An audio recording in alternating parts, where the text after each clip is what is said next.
washing my brain with the candlelight.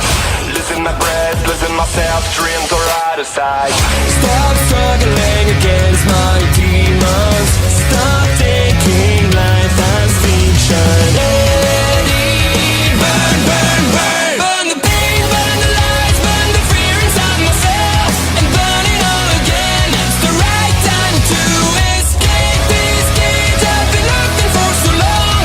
It's not where I belong. Let it burn, burn, burn into the ground.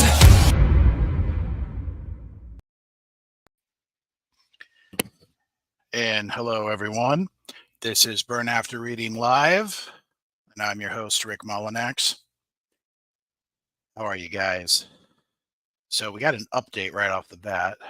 It was Brad Rosie that went off on Nick, not a juror going off on goal. Yeah, and I heard about that not too long ago, and I haven't read everything in detail yet. I've gotten some bullet points here and there, but I'm going to basically read through Monday's stuff, Tuesday's stuff, and then stuff today as the defense rested. And then tomorrow we'll be closing arguments, so that'll be interesting. Sup, Burn? Hey, Steve, how you doing? So, as you know, this is probably the second to last live stream that I'm going to do. That doesn't mean Burn After Reading is going away. It just means I'm going back to my original format where I do pre-recorded stuff, put things together more in a presentation. I have tried to make this live streaming work, but especially with the way that StreamYard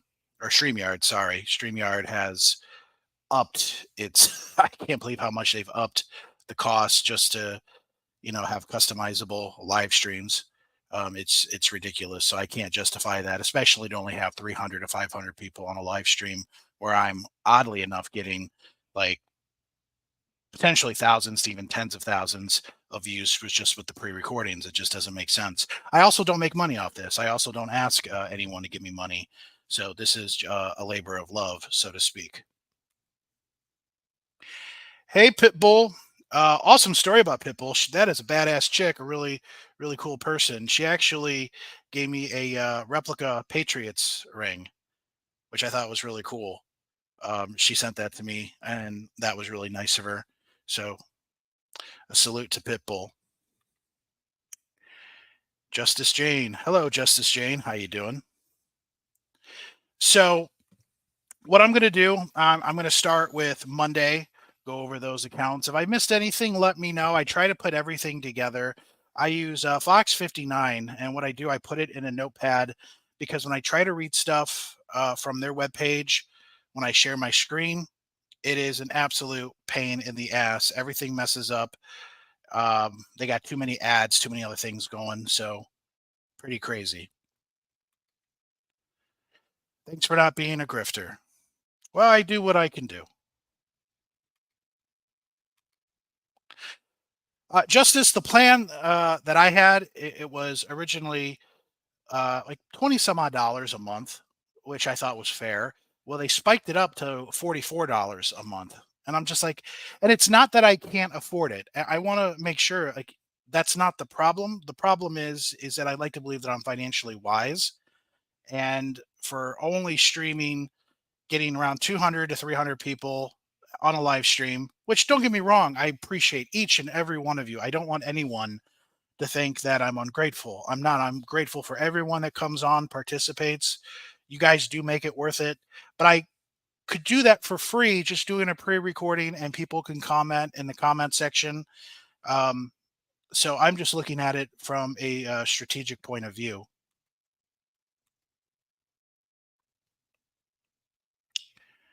Thank you. So I'm going to go ahead and I'm going to get started. I'll read this, of course, in sections. And then what I'll do, I'll go back. I will read the comments, try to read as many comments as I can if comments are being made. And then I'll move on to the next thing. So without further ado, let's start with, it would be helpful if I shared my screen now, wouldn't it? And then hopefully you guys don't mind. Probably every once in a while I'm going to drink something just so I'm not coughing like crazy, because when you just keep reading this stuff, especially for long periods of time. You just got a cough, you need something to drink. So hopefully you guys are good with that. So, of course, this is from Fox 59. I think Fox 59 puts together some great notes. Puts things, ties everything really well. Again, if I am missing something, let me know. I think I missed something on my first live stream. I think I missed some witness testimonies on, one of those days, which kind of irks me. But otherwise, I think I've been pretty well on with it. And of course, I'll give my opinions. Keep in mind, I have not looked at this in depth. So if I comment, I get annoyed with something, maybe something will illuminate later as we go on. So I'm just going to comment like I'm reading this for the first time, which I am. So here we go. So day 15 testimony, Monday, November 4th. Richard Allen's mental health while in custody again became of the focus of the Delphi murders trial.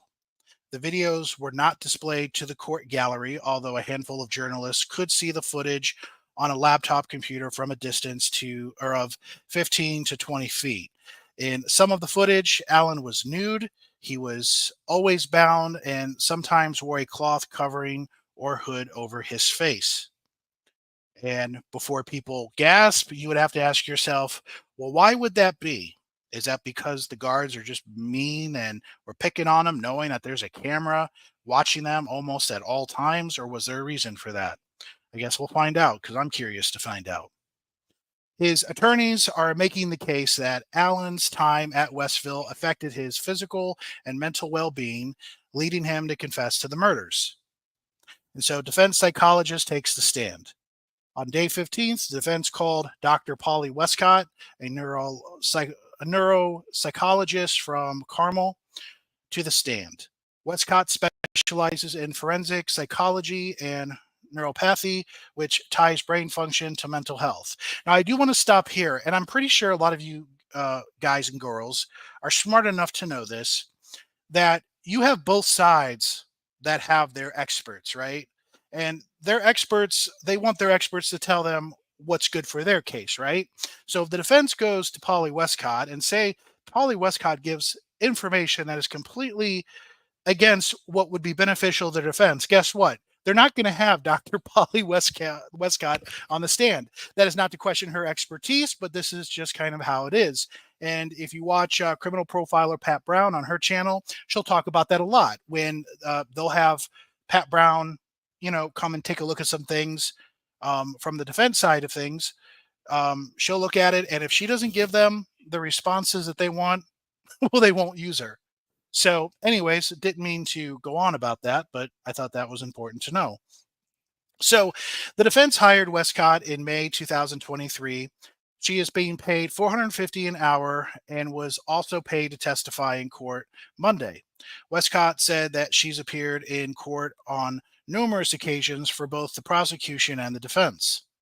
Allen's attorneys wanted Westcott to examine their client's mental health history due to neuropsychological or do a neuropsychological exam and give an opinion on his mental and physical decline while in custody. He said that she received more records, reports, videos, and notes in his case than any other she's ever handled. Westcott told the court she reviewed his mental health records and watched video footage of Allen at Westville Correction Facility. She also listened to phone calls Allen made in prison. She first met him in August 2023 at Westville, interviewing him and performing various tests over 1 or 2 days in a segregated until she met with him a few weeks after and acquired medical records and handwriting samples. Sorry if I screwed that sentence up, but let's just move on. This all led to Westcott to produce a 127-page report. She described Allen's mental health history as extensive and said he had intense anxiety about going to school that made him closed off from others. He started on anti-anxiety medication in his 20s. Westcott's diagnosis. She testified Allen had a pretty severe depression, feels like he's always letting down his family, and often considers himself worthless. He had a clear history of external stressors, with some of his anxiety revolving around work stress. Westcott said, This sense of failure is only in his mind, noting that he's been promoted several times and has worked 3 long-term jobs. While Alan has had some good times, anxiety depression always lurks on some level, she suggested. She believes he has a dependent personality disorder, meaning he relies on others to feel whole. It manifests as a dependency on his wife and mother. Westcott described Alan as a fragile egg who has a constant fear of abandonment and drew 6 main conclusions about him. 1. His long history of mental health issues started when his father abandoned him as a child. 2. She doesn't believe he was faking symptoms at Westville. 3. Alan has significant slowdown in cognitive ability with low problem solving abilities and a tendency to fixate on things. She said that he focused on money and finances before prison. After his arrest, he became fixated on confessing. 4. Alan had a clear distinction in the decline of his mental health and physical health within 4 months of arriving at Westville. 5. The totality of his behavior is consistent with major depressive disorder. 6. High stress and major depressive disorder led to psychosis.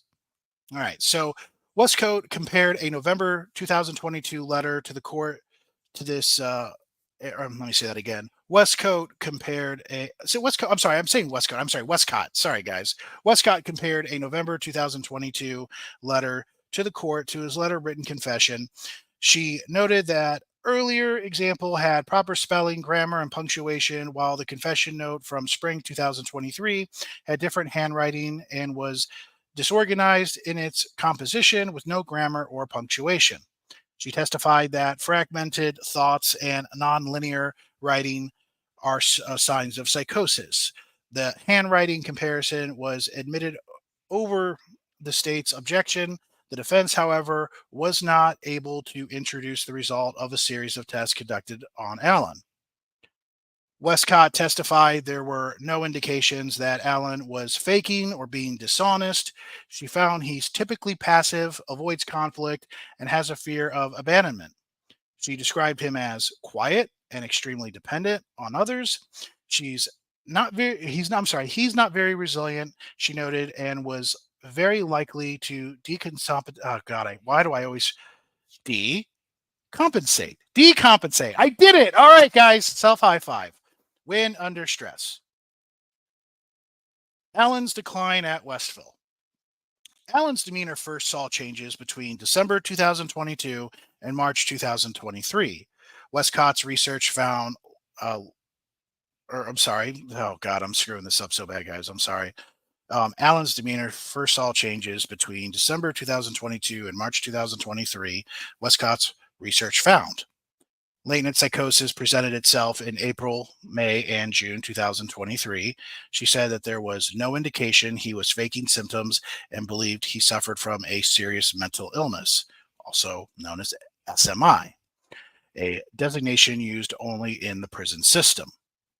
Westcott testified that Allen met SMI chronic mental illness criteria before and during his time at Westville. Westcott reviewed notes from Dr. Monica Walla, the prison psychologist who treated Allen at Westville and testified about his confession. Westcott said Allen's confession appeared to have narrative structure, a logical beginning, middle, and end that was altogether inconsistent with what she observed from Allen at the time. She also testified that she had concerns about delirium from Allen, something she said was common in people held for long periods in solitary confinement.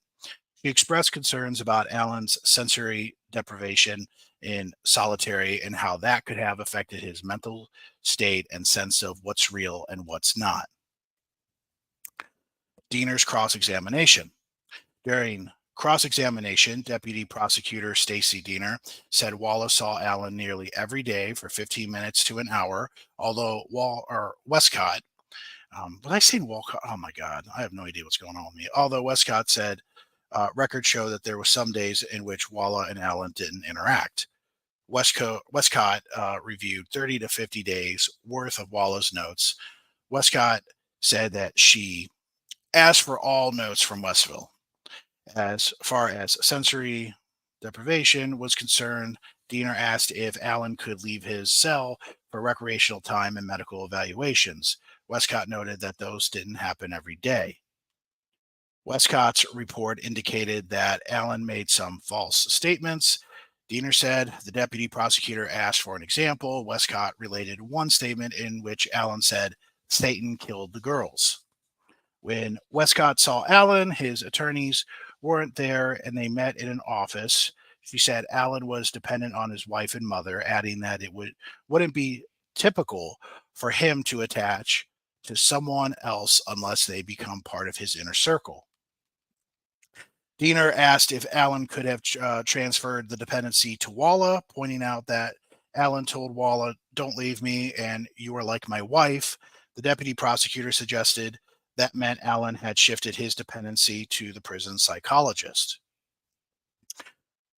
Westcott said that that wasn't necessarily the case. He may have seen Walla as a confidant without transferring his dependency to her. Cross-examination then turned to Allen's psychosis and delirium. Diener asked if everything a person said in a psychotic state was distorted. Westcott answered that what a person says or perceives in a psychotic state isn't consistent with how other people see the world around them. Westcott did, however, concede that people in such a state could say things that are accurate. And that is interesting. I think, is it possible that two things are true? Is it possible? And I don't know if it is. One way, if we look at it from the defense side or the state side, is it possible that this dude was going Looney Tunes in the prison, but he was telling the truth? Or was he, I don't know. I don't know. I guess we'll have to find. It's not, to tell you the truth, it's up for the jury to decide. But anyways, let's move on. Diener asked Westcott why she left two of Allen's confessions out of her report. Westcott responded that her focus was on examining his mental health and documenting his symptoms. There were jury questions. Juror had a number of questions for Westcott, including whether Allen could have faked his mental condition because he feared for his safety. Westcott answered that he made his statements of fear before his psychosis. Another juror asked if someone's anxiety and depression as a child could cause them to commit a crime as an adult. She said that it would depend, adding that someone who was passive and afraid of others wouldn't normally act out aggressively. Another asked if anxiety, depression could lead someone to become a sex addict. Westcott answered, not necessarily. I would like to mention that Rick Allen did wave a gun at his wife's face. So this whole thing about him being shy and this and that and all that, he could be aggressive. So at least, that kind of takes care of that, right? So another jury question asked Westcott if she watched Allen's interviews with police. She said she hadn't. Other questions involve the interpretation of test results, the differences between delusions and delirium, and clarification on Allen's mental health diagnosis. Jurors saw additional videos of Richard Allen's time in custody. On Saturday, jurors watched more than a dozen camcorder videos of Allen at Westville Correctional Facility, where he was held awaiting trial. The videos were shown only to the jury, with the screen pointed away from the gallery. The defense said this was out of respect for Allen. And I believe, again, correct me if I'm wrong, I think Becky Patty kind of made a point of why does he get things out of respect, but not his granddaughter and not Abby. And I think that's actually a very good point. Why did everyone in the courtroom have to see those pictures of the girls? Why couldn't just the jury, the state, the prosecution, why couldn't they just see it? And the judge, of course. So I thought that was a great point by Becky. Anyways, the videos were intended to show his mental decline. A defense expert testified that declined during Monday's session. After that, the jury saw additional footage. The state objected again, which Special Judge Fran Gall overruled. As it had been on Saturday, the monitor was pointed away from the gallery. Max Baker, a defense intern, took the stand. He said that he went through a large volume of video showing Allen in custody. He whittled that down to about 20 hours and further reduced it to what he considered to be the most important footage. The videos shown in court Monday were from April 12th, 2003 and May 25th, 2023. Reporting on Saturday's proceedings relied on jurors' various reactions to what transpired on screen. Monday's media notes were much the same as defense attorney Bradley Rosie played the clips in 2-minute increments. According to the media pool notes, several jurors looked visibly upset and winced as they watched the first video. One juror looked away for much of the time and shook his head while it played. And while I can empathize the fact that he was seeing something he didn't want to see, he needs to watch everything. That's why he's there. During the second video, let me go back up. Sorry. So during the second video, jurors didn't appear to have as strong of a reaction. Jurors took notes during both videos. Cross-examination became heated as Carroll County Prosecutor Mick McClellan, who had objected to showing the video to jurors in the first place, grilled Baker on the stand. He first asked if Allen would be safer in his cell by himself than in the general population, leading to an objection from Rosie and Goal. Objection from Rosie that Goal sustained. Baker told McClellan he went through hundreds of hours of video. The prosecutor noted that Baker said the video shown in court were the most important ones and asked him why. Baker answered that the videos showed Richard Allen's life in prison. McClellan suggested that videos weren't meant to curry. McClellan suggested the videos were meant to curry sympathy with the jury. And if that's how you want to interpret it, Baker answered. You picked those clips to show the worst conditions, McClellan asked. I could show you more, Baker answered. McClellan asked Baker if he showed the video to make Allen the victim. I wasn't trying to victimize him, Baker said, adding that he wanted to give an accurate description of Allen's life in prison. McClellan then asked, Abby and Libby were victims, yes? That led to an objection from Rosie, which Goal sustained. Rosie on redirect asked Baker if he chose the videos to tell people the truth, to which Baker responded yes. McClellan accused Baker of being selective about the videos the defense showed in court. You didn't want the jury to see the other videos, McClellan said. As far as I can tell, you didn't want the jury to see other videos either, Baker retorted. You objected. The exchange became contentious. With multiple objections and attorneys talking over each other, Goal eventually told them to stop. A juror asked Baker if he was directed to only pick the worst videos of Allen in custody. He answered that he was given discretion and was prepared to show additional videos until the state objected. Baker mentioned that Saturday's videos included footage of Allen meeting with prison psychologist Dr. Monica Walla, showering and being subdued with a taser. Videos also showed Allen eating feces and banging his head against a wall. McClellan asked Baker if he showed any videos from the days Allen made his confessions. Baker answered that he didn't have the dates in front of him. Court went into recess around 12:30 p.m., with the proceedings resuming at 1:30 p.m. So we're going to stop right there real quick. Let me see if we have anyone else here. Let's see if we got any questions here. Let's see. I believe Allen held manager positions with more than one Walmart. Viciously murdering two girls might have haunted him a bit. Yeah.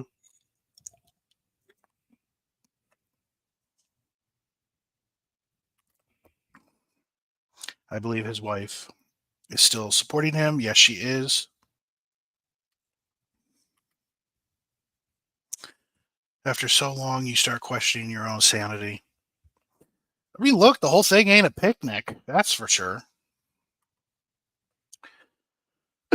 Nick should have asked for that, or to be honest, the judge should have denied the defense their request, in my opinion.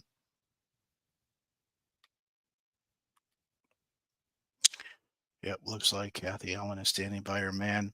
And you want to know the disgusting sickos who are surrounding her are people like Rick Snay, Delphi After Dark, I mean, that guy, you want to talk about fucking grifting and just, I mean, her and Tony Klein, like that dude, I swear, like that is one shady fuck. So, all right, I'm going to go back to it here. So, Alan's daughter, half sister speak.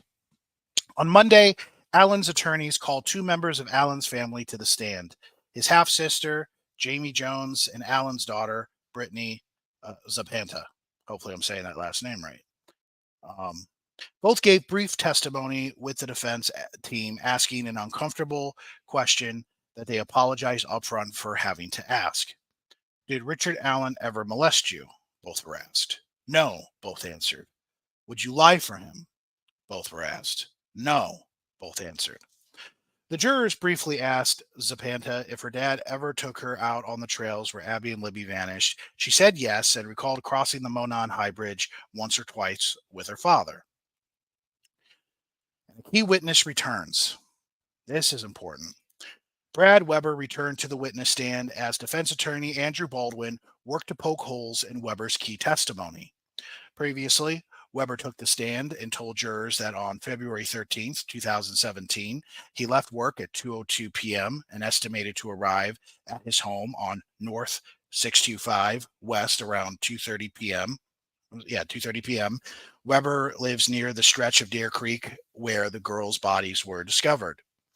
Weber testified that he drove a white van home from work on that fateful day.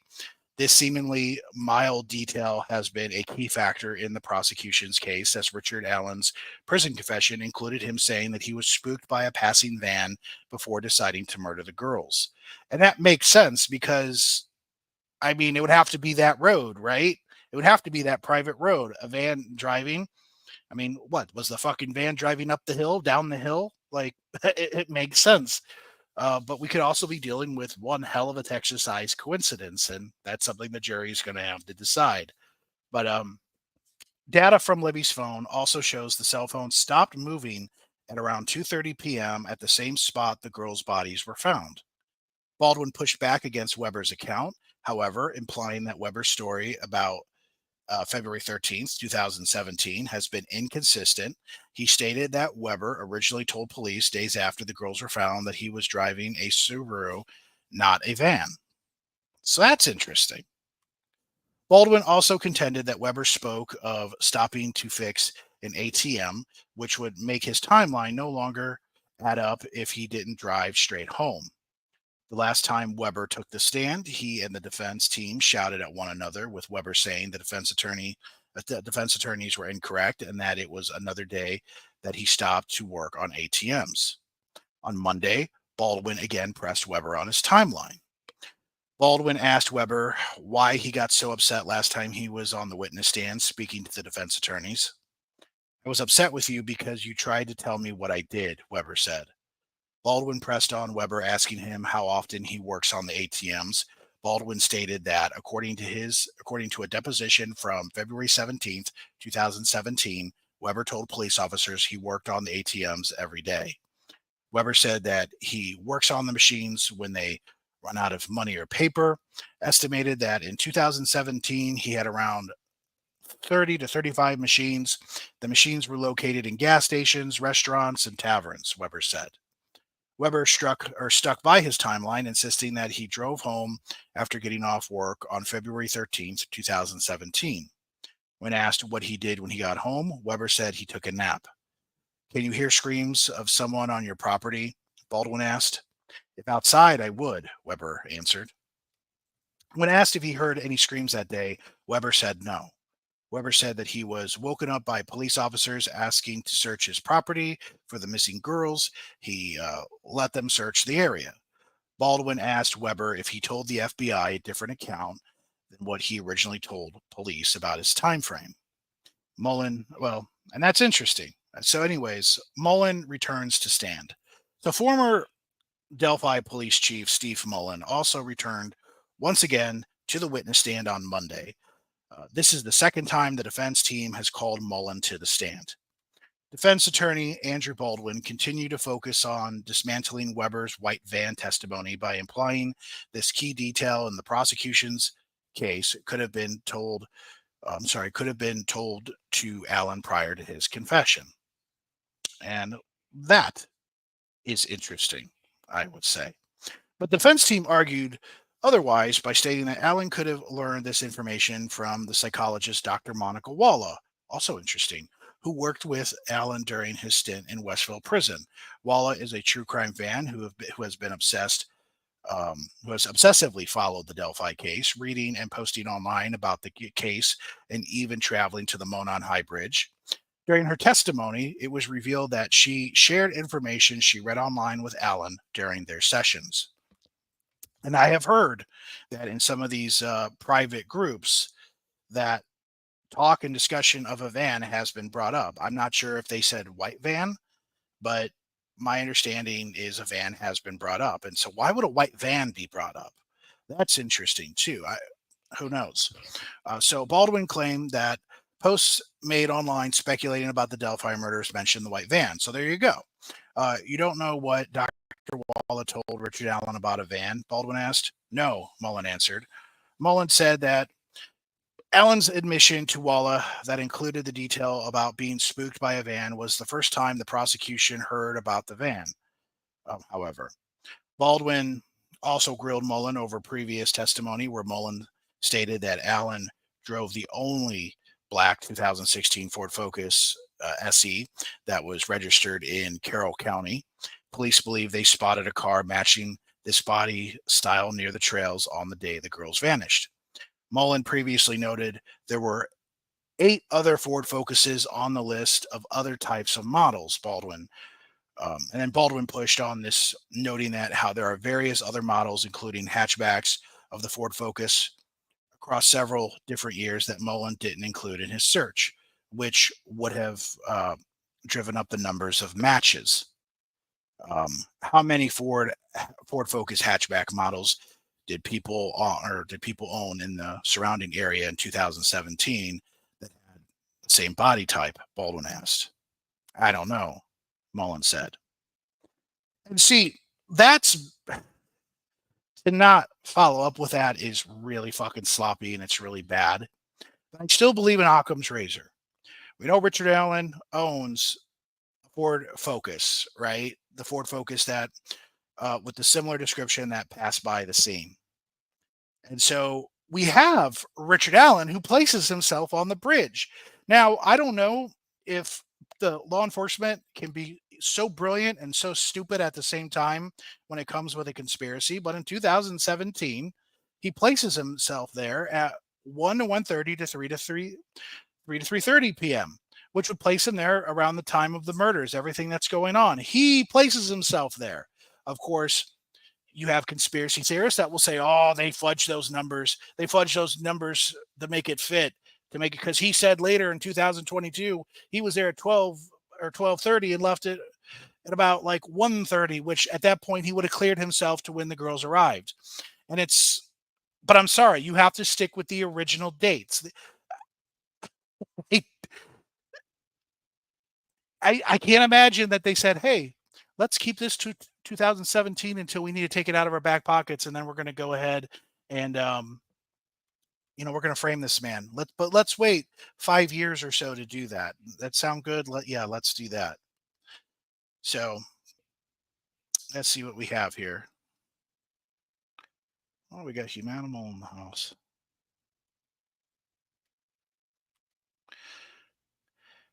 Hello, Humanimal. I'll get on to rewind. She knows he's guilty. I don't know. I have no idea. He's awful, never was for the family of the girls. Yeah, Rick Snay, he's a piece of shit. I don't give a fuck if he knows that or not. The daughter said she was afraid on the bridge, but apparently her killer daddy wasn't. Also, an interesting point, like, there are some people who are not afraid of that bridge. I mean, you got some people that will go under that fucking bridge, and One slip, you're gone. It's crazy. Could have been a black Chevy Cruze just as easily. It's ridiculous. Your points are valid. So, all right. I'm going to take a drink here. Give me a moment. Oh, man. All right. Thank you for bearing with me. All 10 of you, thank you. All right. So now we go on to the next day. It's day 16. It's day 16 testimony, Tuesday, November 5th. The 16th day of testimony began with Betsy Blair, a February 13th, 2017 witness who took the stand earlier in the case. Blair said that she saw a car in the parking lot of the old CPS building that had been backed into its spot. She described it as an older car that was angular in shape. She drew an outline of the car for law enforcement. The drawing was admitted as evidence. Blair couldn't recall the color of the vehicle, although a transcript from April 2019 indicated she told investigators it could not have been black. The state objected to the improper use of the transcript, which Gohl sustained. A black 2016 Ford Focus SE registered to Allen is at the center of the case. And then psychiatrist on solitary confinement. So Dr. Stuart Gracian took the stand. The psychiatrist is on the faculty at Harvard Medical School, so they got a big contender here, and is an expert on the psychiatric impact of solitary confinement. At the beginning of Tuesday's session, the state filed a motion in limine seeking to limit Gracian's testimony. Gohl ruled he could testify as long as he didn't discuss Allen's intent, innocence, or guilt. She warned the defense that if the testimony stepped over the line, they would have a much harsher conversation. During his testimony, Gracian said defense attorney Bradley Rosie contacted him about Allen. He examined medical records, video from his time in custody, phone calls, and transcripts of interviews with inmates and correction officers. He described solitary as a lonely and toxic environment. Gracian never visited Westville Correctional Facility himself, but he did watch video showing Allen's behavior. Jurors saw some of the same footage Saturday and Monday. Gracian said someone who spends too long in solitary will eventually become delirious and have problems with their memory. He testified that smearing feces, being naked, and acting out sexually are common. Sometimes, Gracian said, people will hurt or kill themselves. Allen displayed some classic signs of delirium, Gracian testified. He said false memories can be relayed over and over to the point that they almost become real. He believes this is consistent with what he saw from Allen. In some cases, a person in solitary confinement will begin to think they committed a crime before eventually progressing towards a full confession. Jurors asked Gracian if someone who exhibits psychotic behavior can return to normal. A psychiatrist answered in the affirmative. Another jury questioned asked Gracian if a normal person could become psychotic after months in solitary. Absolutely, Gracian answered. I've seen it happen. And forensic consultants on bullet evidence. Jurors also heard testimony from Dr. Eric Warren, a forensic consultant who specializes in tool mark analysis and crime scene reconstruction. He formerly worked for the Tennessee Bureau of Investigation, but left to focus on research. Warren said that he's testified for both prosecution and defense in the past, so a gun for hire. The defense asked him to review the work of Melissa Oberg, the former Indiana State Police crime lab technician who examined a cartridge found at the murder scene and compared it to a Sig Sauer P226 owned by Allen. Oberg's analysis found that the crime scene round had been cycled through Allen's gun. The unspent bullet is the state's key piece of physical evidence that prosecutors say links Allen to the Delphi murders. It's really the only alleged physical evidence that they have in this. So Warren reviewed the results of ISP testing of the bullet and gun. He considered them to be in apples to oranges comparison since Oberg compared the initial round, which had been cycled, to a bullet test fired from Allen's gun. Oberg told the court during her testimony earlier in the trial that an ejector mark was an ejector mark, regardless of whether a round was cycled or fired. Warren pushed back against that assertion during his testimony. He said the lab needed to identify tool marks under the same conditions in which the bullet was found. The lab did a dry cycle of test rounds on Allen's gun, but didn't replicate the marks on the round found at the crime scene. So before I move on further, what I'm really curious about is, can they get another gun and with the same kind of bullet, and can they have the same kind of, ejector marks as what was in Allen's gun? That would be interesting, because if they can't duplicate that, I think it makes Oberg's testimony more compelling. But if you can have different guns and you can have, or at the very least, almost identical, ejector marks, that that would be interesting. So, but again, I'm speaking as a layman, a guy who's not an expert in this shit, right? So, anyways, the lab then fired live rounds and compared the marks left on them to the cycled round. They were able to replicate the marks from the original, but Warren said it was not an apples to oranges comparison. Warren said shooting a round changes its properties when compared to an unfired one. And then cross examination and jury questions. During cross examination, the prosecution hit back at Warren, saying he drew his conclusions based only on photographs and the report from the state lab. Deputy Prosecutor James Latrell Jr. pointed out that Warren didn't ask for the cartridge found at the murder scene at Allen's Sig Sauer P226. Warren said that he didn't need either of the items to perform his analysis, demonstrating that the central role the bullet plays in the trial and the importance the jury may place on the evidence. Jurors had 15 questions for Warren.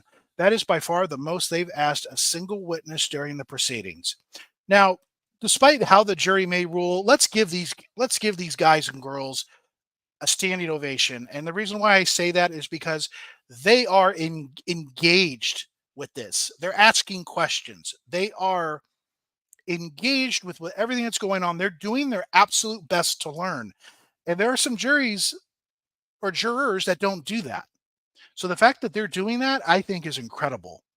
I won't say that they were a non-caring or ignorant group of people. So questions included whether cleaning or reassembling a gun would change its firing characteristics and why Warren didn't do his own direct assessment of the unspent bullet and Allen's gun. Another question asked if a direct examination by Warren would have been more conclusive. He indicated that it was possible, but could have gone either way. Jurors also asked some technical questions regarding cartridges and how firearms make marks on rounds and how they differ by manufacturer. One juror asked if Warren was aware someone else had reviewed Oberg's findings for verification. Warren said that he was aware and added that was part of the process. Oberg testified that she had all of her findings verified. That's also interesting. An additional question asked Warren if he was aware that the extractor on Allen's gun had a recessed area that made individual marks that matched the unspent bullet. Warren said that he was aware. He then made a comment about a lack of documentation in Oberg's report. The response led Latrell to laugh in court, according to media pool notes. Wow. And so now we move on to the headphone jack manipulation. Stacey Eldridge, a former FBI forensic examiner with a degree in computer information management. She worked for the FBI for 10 years and was part of the computer analysis response team. Eldridge is also a certified mobile device examiner and a licensed private detective in Nebraska.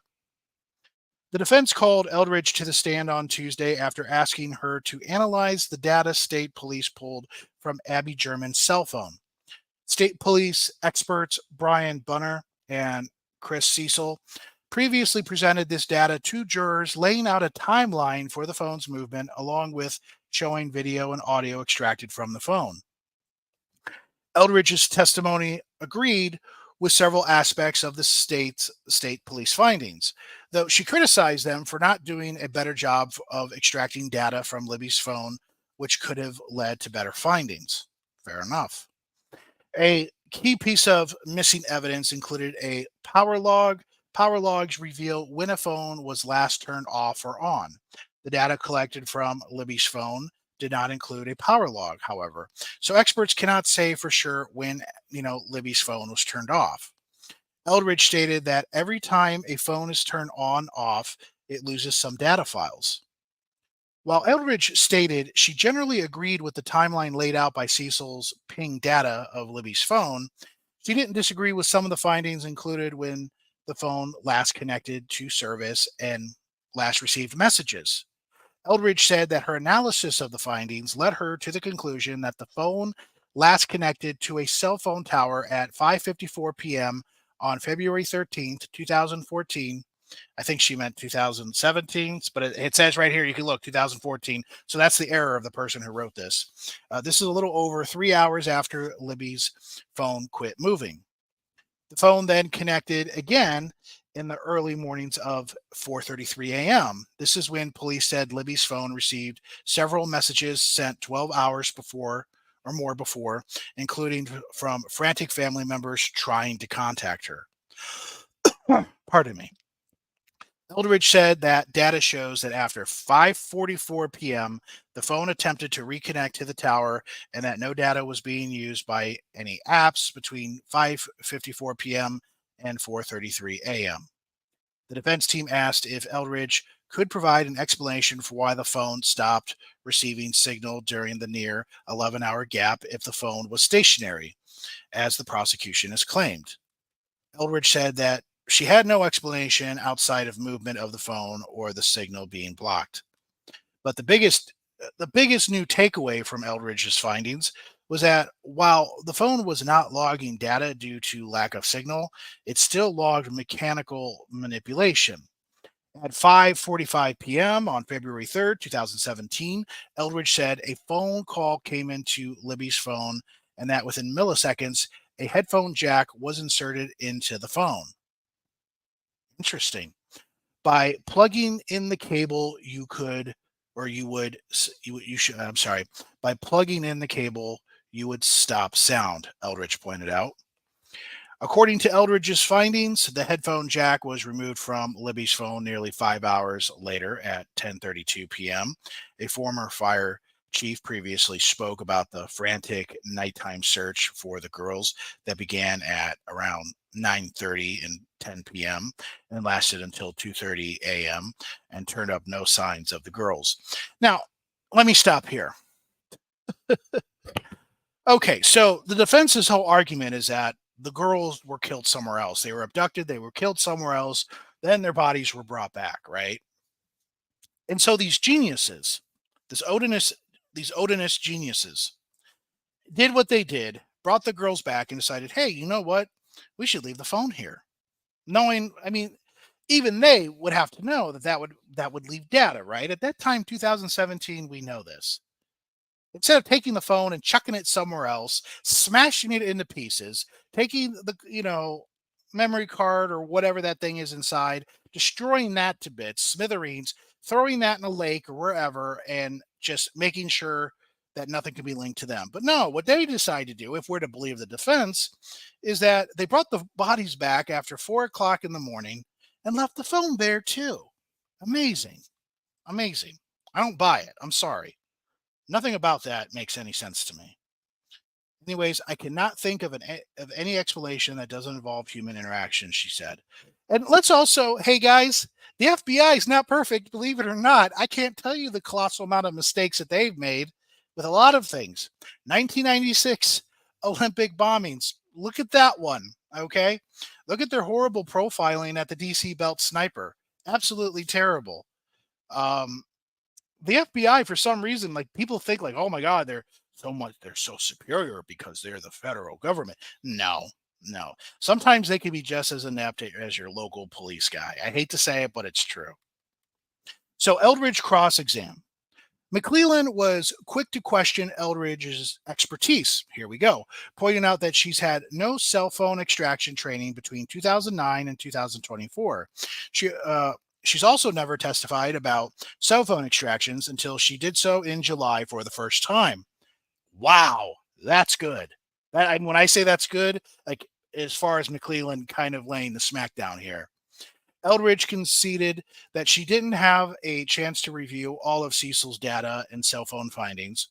She agreed that the timestamps on the videos and photos and, that the lost log movement of the phone was at 2:32 p.m., but did not agree that it meant that it was the last time the phone moved. She, of course, that's just guessing now, isn't it? She conceded she didn't know the service in the area of Deer Creek and that it was possible the phone was just going in and out of in and out of service. McClellan asked if plugging in a headphone would have made the phone log a movement. It could not, Eldridge said. When asked if someone picked up the phone and carried the phone through the woods, would it log movement? Yes, she answered. Eldridge also conceded that she found no data suggesting the phone was ever turned off. The jurors asked several follow-up questions to Eldridge, including if she ever wrote her own timeline of Libby's phone. No, she said, adding that she had limited time. Okay. Jurors asked if she could tell if Libby's phone was on silent or set to vibrate. Eldridge said she didn't know. Jurors also asked if water or moisture on the phone could register as a movement. She said she did not know. Oh my God. Oh my God. That was the expert. That was the wonderful, but everyone loves that title, FBI. So you think FBI, you think automatic credibility. Oh, that was bad. And Fig Solves actually wrote a community post about the whole Jack and the phone thing, which I think was actually pretty interesting. Maybe I'll touch on that a little bit later. We'll see if we got time. So state police return. Cecil and Bunner briefly returned to the stand after Eldridge stepped down as the defense sought to push on their lack of reporting the headphone jack data. Cecil stated he Googled the jurors' questions about water or moisture on the phone during break and read that a headphone jack could register as being interacted with if water or dirt is in the port. Do you normally Google search when conducting research in a criminal investigation? The defense asked. Not normally, no, Cecil said. But see, who cares as long as you can get some truthful data? What we have here is that, yes, it's possible. It is possible for moisture, any kind of moisture, water, water, oil, blood, dirt, whatever it may be, pee, whatever. If it gets into that jack, it might give technically a false response, but a response nevertheless. You normally look at peer-reviewed articles, right? That is correct. Cecil was asked if he examined Libby's phone for water damage. He said it did not. He was asked if he was asked if dirt was on the phone when it was found. He said that he did not know. Something you should know, but I would assume so because it was on the ground, right? And also, they traveled through that creek too. I would find it very difficult. That phone was dry completely. Anyways, Cecil was asked if he examined Libby's phone for water damage. We already went through that. It should be noted the phone was found under a shoe that was under Abby's body. Also, a very weird place to put a phone if those poor girls were transferred out of there, murdered, then brought back there.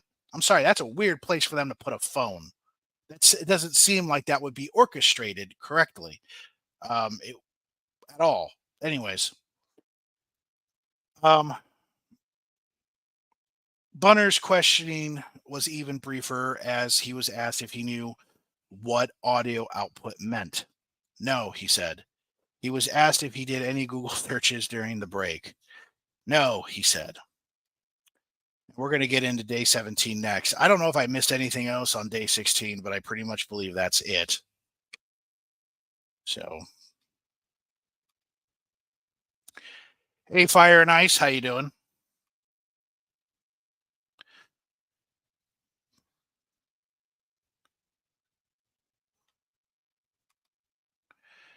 Freckle Joyce here. I have worked in federal detainment centers. The prison who goes into solitary confinement is not the person coming out. Sometimes it's a good thing, sometimes it's a bad thing.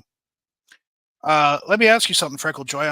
I'm curious. In any of that time, have you ever noticed anyone false confessing to any kind of crime, be it a murder or what have you? I'm curious about that, just because I think that your experience in that could lead to some interesting things, regardless if someone is, how they behave, whether they're kind of going off the rails like a crazy train, and how that may affect things. I don't even know if you're even allowed to speak on that, because of that, that job, but I would be curious to know.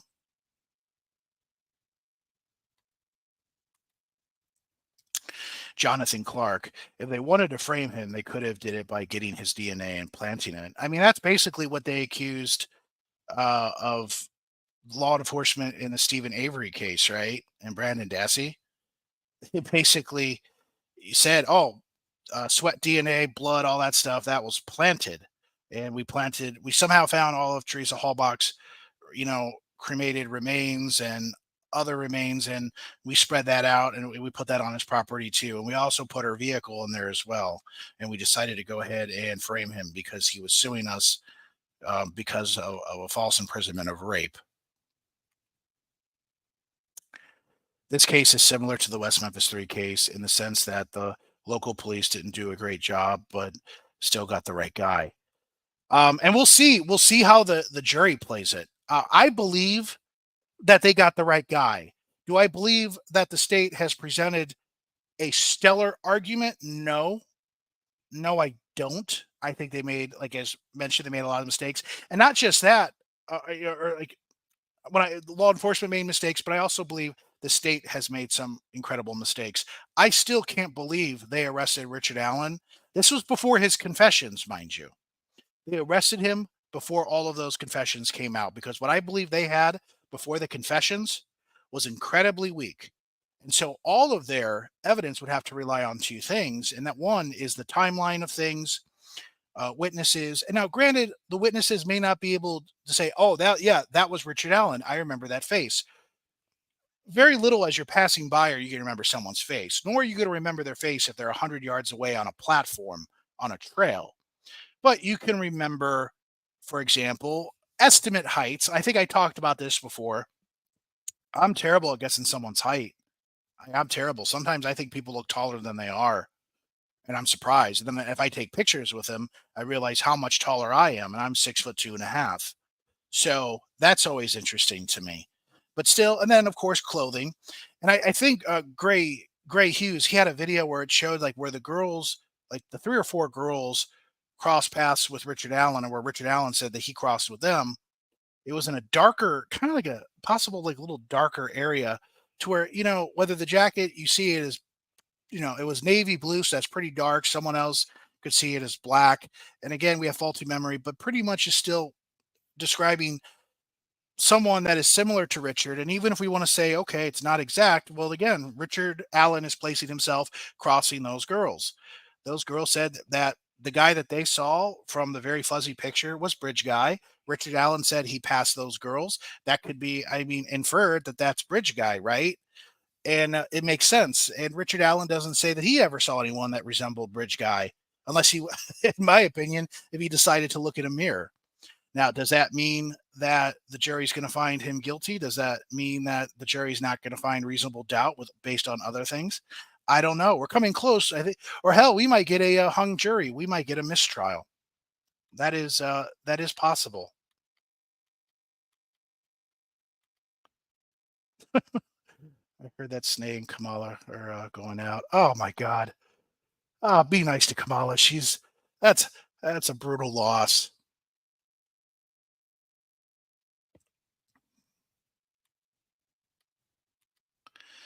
I feel so underwhelmed about the data given, and what was totally ignored, and how things were not pieced together. So many holes, in my opinion, and some willful, ignoring of aspects. That's a good point about Stephen Avery. If the state was setting up a patsy, they would have done a way better job at a frame up. Well, I almost think something like that is nearly impossible too, just because you have to have all of these different agencies. It's not just one, but it's others. You have to have them. And then people who are not necessarily law enforcement, but maybe like in forensics and or what have you, just different people there. You would have to have everyone in agreement with what they want done. And I don't and you have to have the state prosecutor in on it. And you know, Ken Krantz, he's a piece of shit human being. I thought he did his job well of prosecuting Avery and Dassey separately. I thought he did a very good job, but he's a piece of shit human being. And this is where I always say, can two things be correct? Right? Um, so it's something to consider. So we're going to go ahead and move on because now we're on day 17. But before we do that, I'm going to take a drink here. So bear with me. Thank you guys. And I figured I might as well see how long I've been running. An hour and 4 minutes. All right.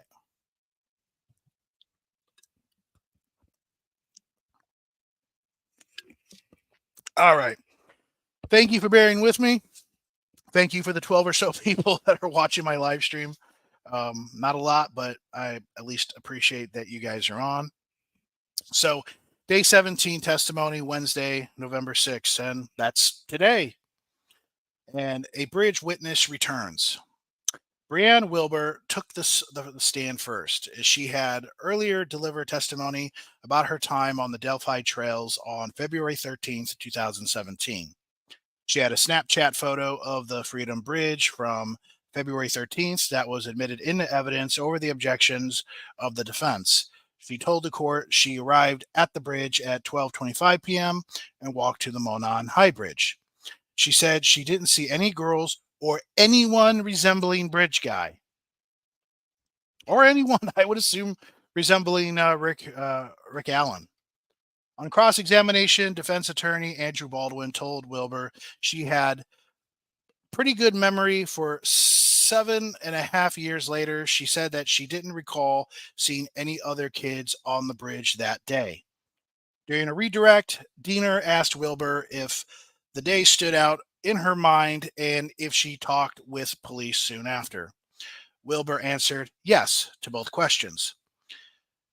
So she later testified during recross that police were focused more on what she saw toward the end of her time on the bridge. Harshman returns to the stand. The state also called Indiana State Police Master Trooper Brian Harshman back to the stand. Like Wilbur, Harshman testified earlier in the trial.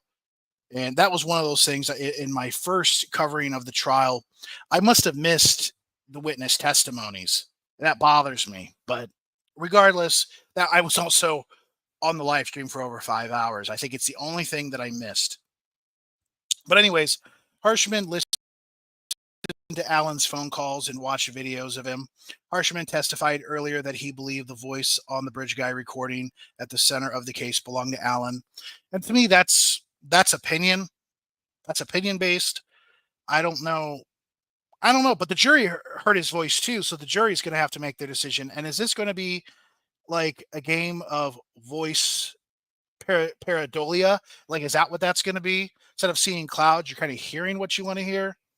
Because I've heard other recordings in other cases where I think it sounds like someone and it's not them. So I don't know. So let's see here. All right. So Harshman said Allen was also in solitary confinement at Wabash Correctional Facility and the Cass County Jail. He doesn't currently have much recreational time or human contact, although he had some at Westville. Harshman said Allen has not exhibited the same psychotic behavior he displayed at Westville during his time at the Cass County Jail. He mentioned that Allen had made threats to the staff because he's a fragile egg. Right? That's what that one psychiatrist was saying. He's fragile, doesn't show any kind of aggression. Although that testimony led to an objection from the defense that Special Judge Frangol sustained. Allen's attorneys opted not to ask Harshman any questions. Westville psychiatrist testifies.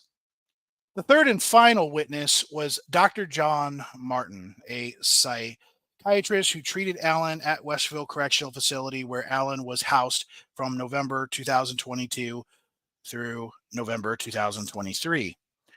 Martin provided psychiatric services. He's licensed in Florida and Indiana, and began working with the Indiana Department of Correction in 2020. He told the court he has 40 to 45 years of experience working in prisons and jail. That's actually pretty impressive. In February 2022, Westville's psychiatrist retired. Martin was asked to help out and began working there 1 day a week. He said he first met Allen in November 2022 and testified he'd been taken to Westville because officials didn't think he'd be safe in a county jail. And I do agree. I do agree with that. Would he be safe there? Martin wasn't directly employed by IDOC and was instead a contractor. He saw Allen and other patients as needed. He prescribed medication for Allen and said that he was already on Prozac when he arrived. Notes on Allen and a consent form for Prozac were admitted into evidence, as were medication administration records. Gold admitted the medication administration records over the objection of defense attorney Bradley Rosie. Martin said he's treated patients under a safekeeping order in the general population, but not in solitary confinement. He often referred to it as a one-man cell because solitary has a punitive connotation. And I would like to mention, people were threatening to murder Allen, so would it be smart to put him in the general population in Westville? Hell fucking no. Hell no. He had to be in his own cell where no one can get to him. I'm sorry, that makes sense. Imagine if somebody did. Imagine the conspiracy theories that would go with that. Oh, someone paid him to kill Richard Allen. They paid him. They paid him to kill. Or something happened and they didn't have cameras on Richard Allen almost all the time. It's like, then it becomes a case of like Ariel Castro. There's a case with that. If anyone doesn't know that, it was a guy who abducted 3 teen girls in Cleveland, near where I'm at, and then Epstein. Epstein didn't kill himself; it was someone else. So you'd have all that shit running wild. So I'm glad that they had cameras on him all the time. I think it's funny that that's a factor for the defense and others of like, oh, he was watched all the time. He had no privacy. Oh, we can't. It's just terrible. And everyone knows they're being recorded too. So you think, look, they're going to do what they have to do based on those conditions. They're not going to say like, hey, let's fuck with Richard today. All right. They high five each other and they start to fucking tase him and, put a dog collar on him and what have you. All these things are for a real. Let's put something over his head. That would be funny, right? Like all that stuff is done for an actual reason. Anyways, Martin drew a reaction from the defense when he told the court that Allen had done nothing wrong, but felt like he was being treated as if he had. Martin also acknowledged the mental harm of putting Allen in solitary, but said the overriding concern was keeping him safe.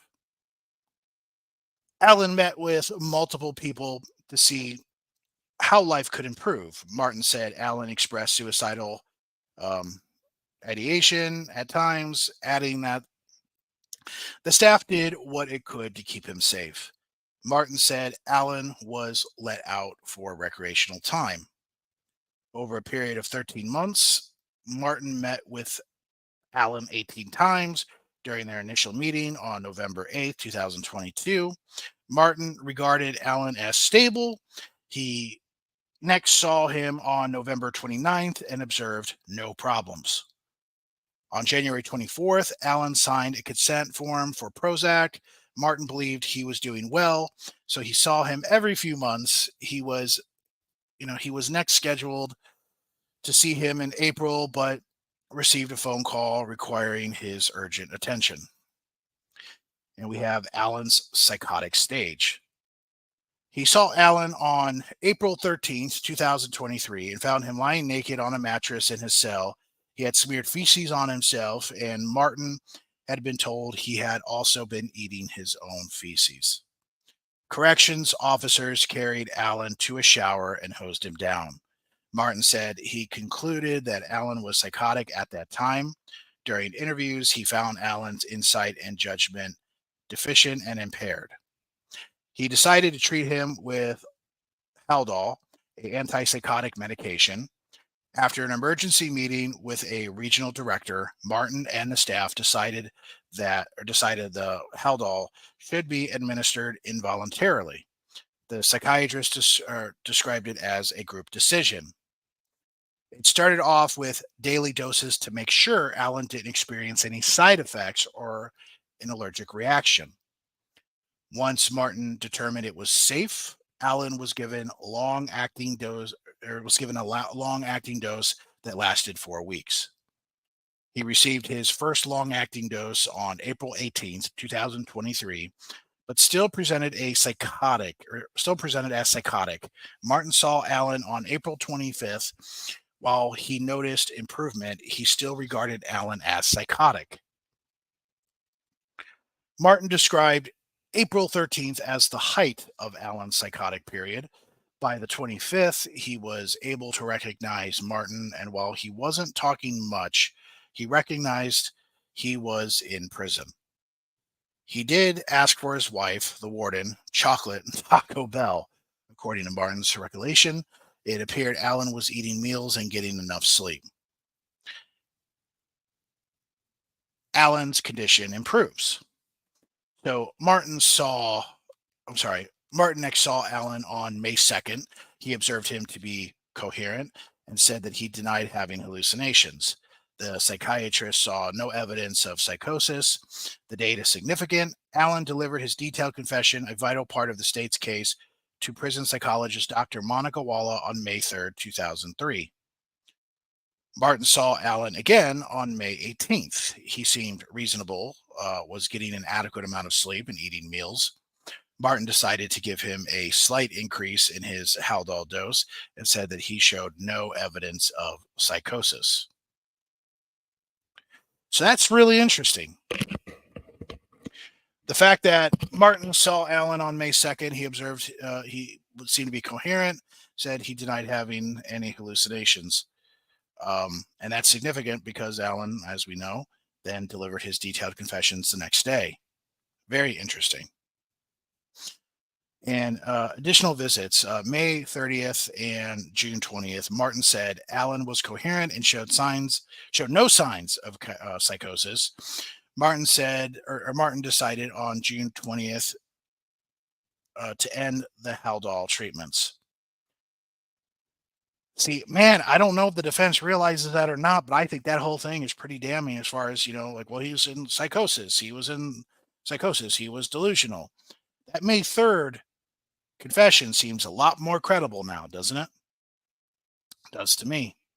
If I'm on the jury, but I'm not on the jury. Plus, they're seeing a lot more anyways. They're experiencing a lot more. So maybe that's not a fair statement.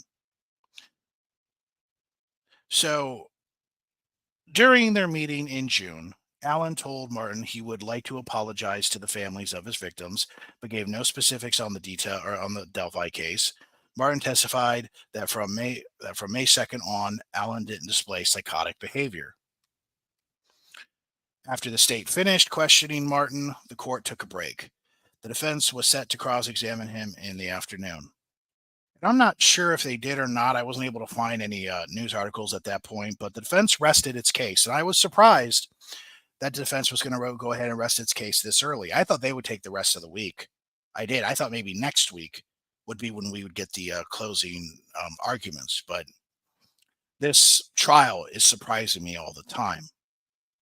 And defense attorney Bradley Rosie started Wednesday's proceedings by announcing the defense was finished presenting its case. The jury was then taken out of the court at 9:15 a.m. The state and the defense discussed jury instructions. At one point, the defense team left the courtroom, which remained silent for a long period of time before Allen's attorneys returned. The prosecution and defense ultimately had no objections to jury instructions. Richard Allen will not testify in his own defense. Rosie asked Special Judge Fran Gall for additional time to submit a proposal on how to judge the credibility of Allen's incriminating statements. Gall said the defense had until the end of business to submit one. The prosecution was set to call some rebuttal witnesses on Wednesday. Court was waiting for one of those witnesses to arrive, leading to a delay in court and a break. Sources said Wednesday proceedings would likely wrap up within the lunch break. The prosecution and the defense will deliver their closing arguments tomorrow, which is Thursday, setting the stage for the case to go to the jury. Each side will get around 2 and 2.5 hours to deliver closing arguments. Gall said she may offer a gentle reminder if attorneys go too long.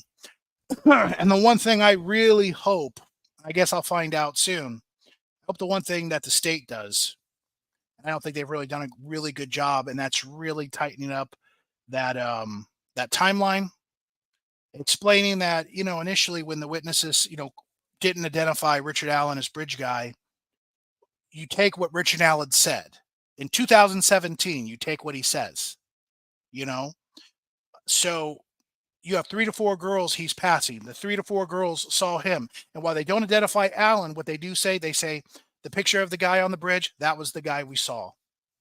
Then the other witness, who was near the Monon High Bridge, was near it. And I'm bad with names. I'm sorry if I'm not mentioning her name. So she's by the barricade and she sees the guy on platform 1. Well, who also said that he was at platform 1?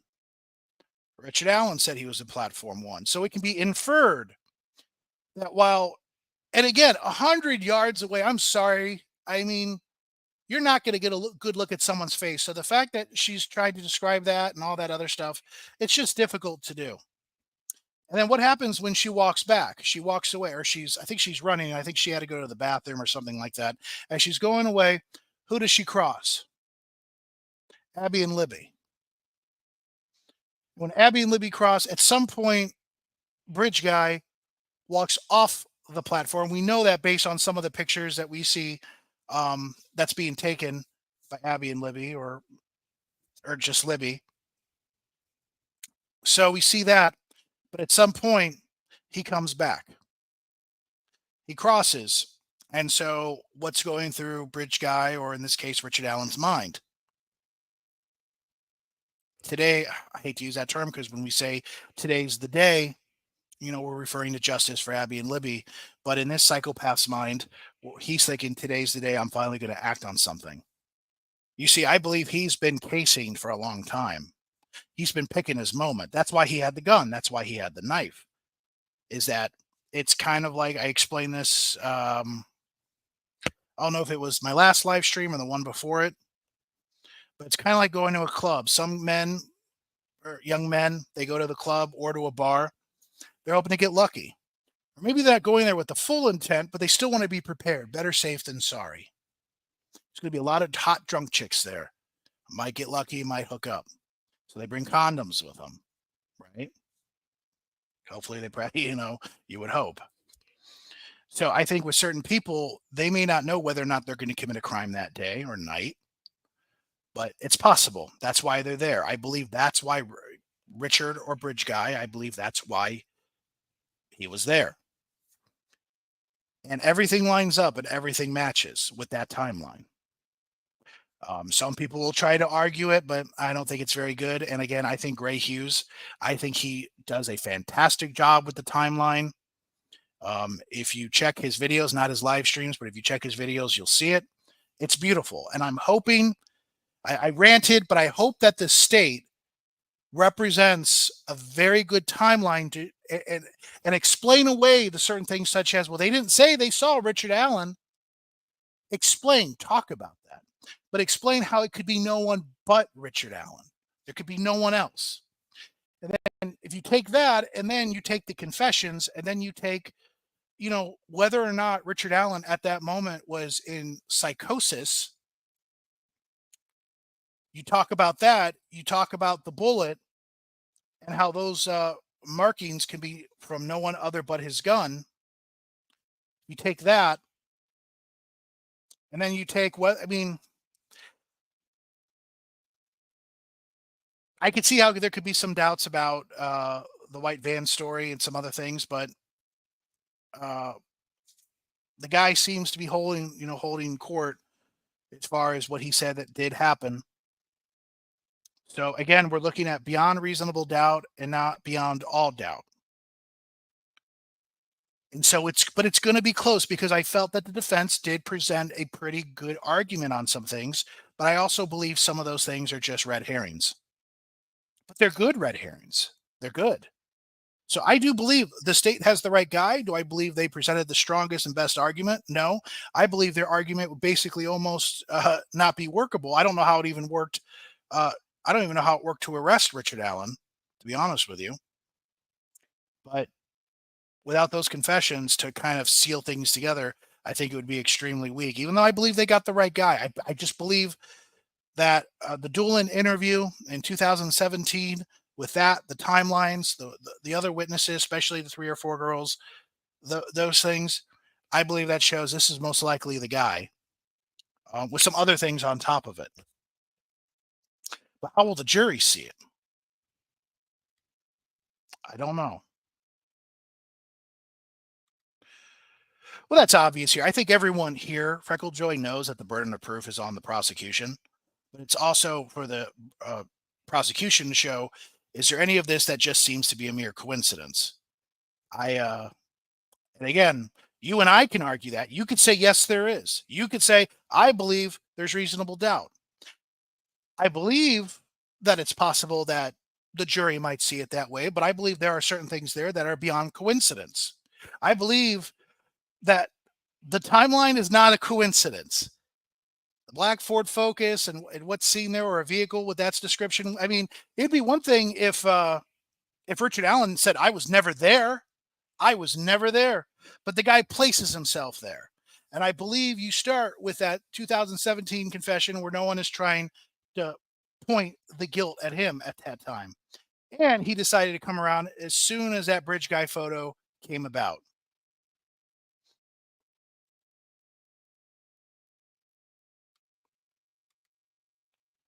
The jury will agree with Allen. And Allen said, I did it. So see, yeah, you're going to get a lot of strong opinions on this. A lot of strong opinions. At the end of the day, it doesn't really matter what I think or what any other YouTuber says or any commenter. It's going to come down to the jury. Right or wrong, it's going to come down to that. And everyone's going to have an opinion one way whether the jury made the right call. If the jury says that he's guilty, oh, well, then you're going to have people who believe that he's innocent. What a bunch of stupid idiots. And you're going to have the same. If he's found innocent, you're going to have people like, oh, what a bunch of morons. You're going to have that. And again, it could be a hung jury. You could have some people in that jury who are convinced, and you might have some that are not.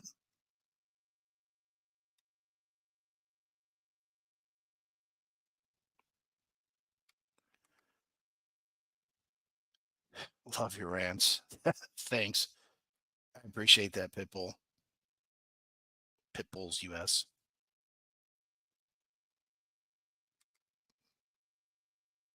Yeah. And it's pretty hard to have I mean, it's hard to have them completely and fully experienced, right? I mean, there's only so much manpower out there, right? And then so when you have a crime that usually doesn't happen in your area, you may not be very well equipped, but you do your best job. And we're Monday morning quarterbacking the whole situation. But I think it needs to be said that I believe that law enforcement did a piss poor and a substandard job. I believe that if we would have had a better organized law enforcement team at that time, I believe if we are to believe that Richard Allen is guilty of this crime, which I think he is, this would have been solved a long time ago, to where maybe there would have been more physical evidence, to be presented. When they, let's say, when they get the warrant, maybe there would have been more physical evidence in the vehicle, the Ford Focus. Maybe there would have been more, evidence of something inside his house.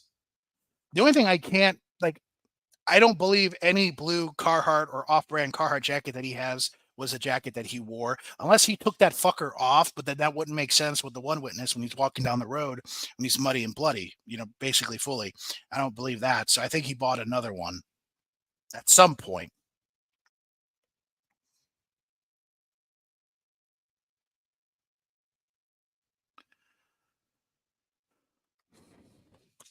Did the jury see images of HH, of BB, of KG, or RA alleged vehicles? I do not know.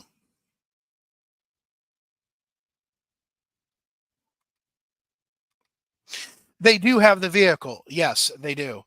Um, but whether or not Richard Allen like detailed the shit out of that car several times over in the past 5 years, it's not that it's impossible that you still couldn't, but it just, again, if we're also looking at the point that he was casing and he found what he was looking for, say if he goes in his garage and say he like, well, I knew eventually this would happen. I would get blood on me.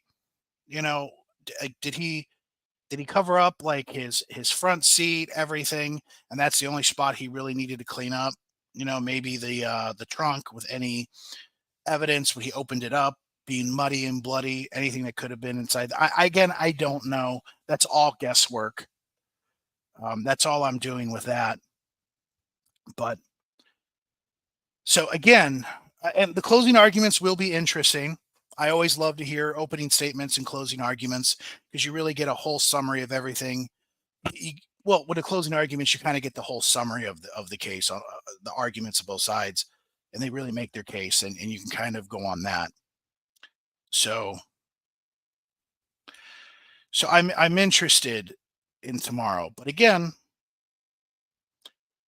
it's funny. Cold Truth, she mentioned on her live stream on Sunday, like she was talking about she was seeing like people had polls whether they, if they thought Richard Allen was guilty and innocent, and she thought that there should be like four of whether you would find the jury to find him to be guilty or innocent, regardless of personal beliefs. But the thing is, I can't predict what the jury will decide until it happens. So I wanted to make sure when I asked the question on my poll is what did you, the viewer, what did you think? And I didn't want to put I don't know. I didn't want to put that in there because the part is think, not necessarily know. You don't have to know for a shadow of a doubt or beyond reasonable doubt if he's guilty because you're not the juror. You don't have to decide that. It's what do you think as a person based on everything that you read, everything you heard, everything you saw. What do you think? And that's what I wanted to know. And I still want to know. And so, what do you guys think? But I'll go ahead. I'll add the I don't know. Do you think Richard Allen is guilty or do you think he's innocent? Based on what we know, based on the information that we're able to have. And, that's tight because we're not in the courtroom, right? We're not at the courthouse. But even some of the people who are witnesses, some of these YouTubers, other family members or friends of family members, uh, they didn't get to see everything either. They didn't get to see. I know some of the allegedly some of the journalists saw maybe a little bit from the laptop of some of Richard Allen's videos and stuff. I do agree with Becky Patty. It's like, wait a minute. We're worried about Richard Allen's decency. Well, what about my grandbaby? What about Abby? That was a very good point. And the state should have had the self-awareness to ask the judge, could only the jury, I mean, which is kind of, I guess, uncommon too, because when you see a lot of these court cases, everyone is seeing what's going on. If you're in the courthouse, everyone's seeing the horrible pictures, the horrific videos or horrific photos, whatever the case may be, which sucks. So again, I ask the 12 of you, don't be shy. Don't be shy. Do you think Richard Allen is innocent, guilty? I guess if you want to say I don't know, you could say I don't know, but what do you personally believe based on what you know so far? What do you think?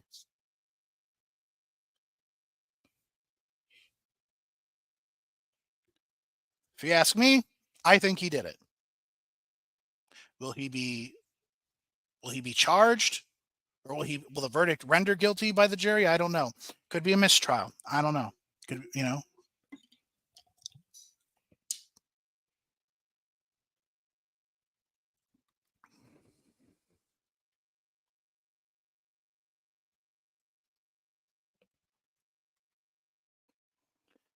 So we have Pitbull's US thinks guilty. We got Going Solo. Solo MCFC believes guilty. Guilty, no doubt in my mind. Come on, is anyone in there that thinks maybe not guilty? I will not attack you. It's like, to me, this isn't like how some people, they're like, oh, it's without a shadow of a doubt, without a shadow of a doubt. If you think otherwise, you're stupid. I'm not going to play that card with you.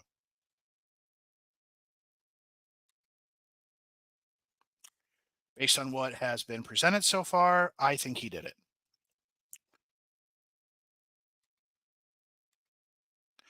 Jonathan Clark. I think he is guilty, and the jury faces the idea of possibly freeing a child killer in society. All right, now we're finally getting some different opinions here. Based on the state's case, they didn't make their case. Humanimal believes that. I think she has a very strong way of looking at things. She doesn't think that they made their case, and she could be right.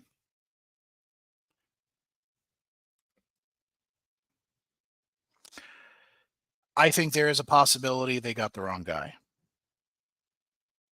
I don't think so, but you know what? Maybe, maybe, maybe this whole timeline and these other things are just Texas-sized coincidences. Maybe. But I respect your opinion, Freckled Joy. I do. Thanks for the live. Hope to see you again soon. Yeah, I'm going to be hopping off here in a minute. Thank you. Thanks to everyone, all 13 of you. I don't know what the deal is with the lives. I don't know what it is, but to tell you the truth, I'm kind of glad to almost be done with it.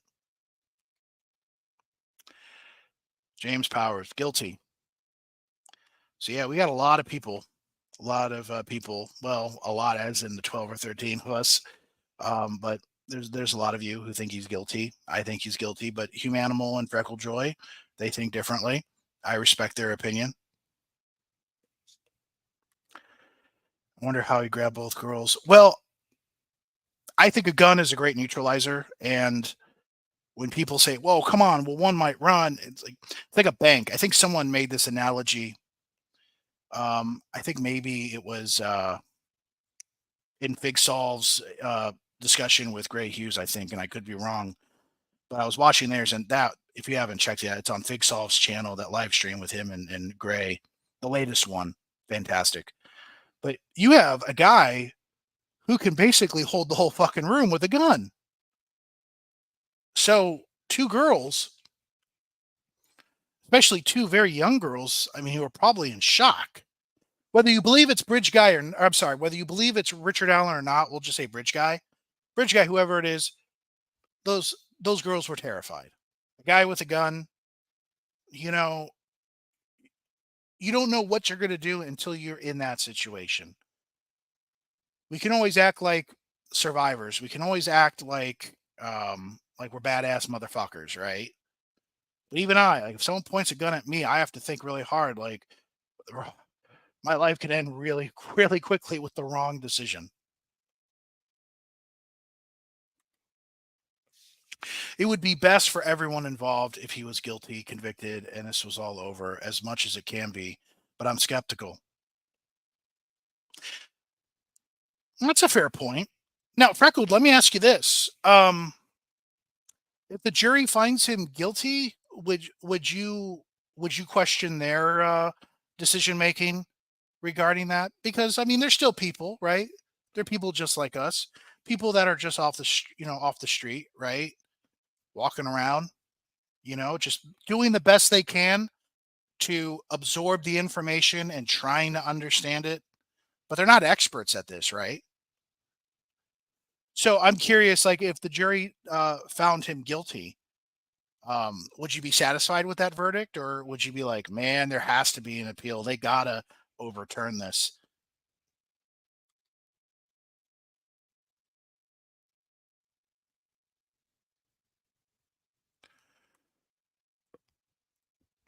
Right, because oftentimes we don't know what was said after he said down the hill. He could have said nothing at all, or he could have said like, like he could have said a lot of things, and one of those could have been that because you do have ferocious killers that will say things like that. I won't, I'm not here to kill you. I'm just here to rob you or something, right? Didn't they try to sync the actions of the phone with the external forces? Is people's phoning Libby's device, Kelsey signing into um, one of his apps, and etc. Do they publish Kelsey's data to show the timing of? If they did, Humanimal, I didn't see that part.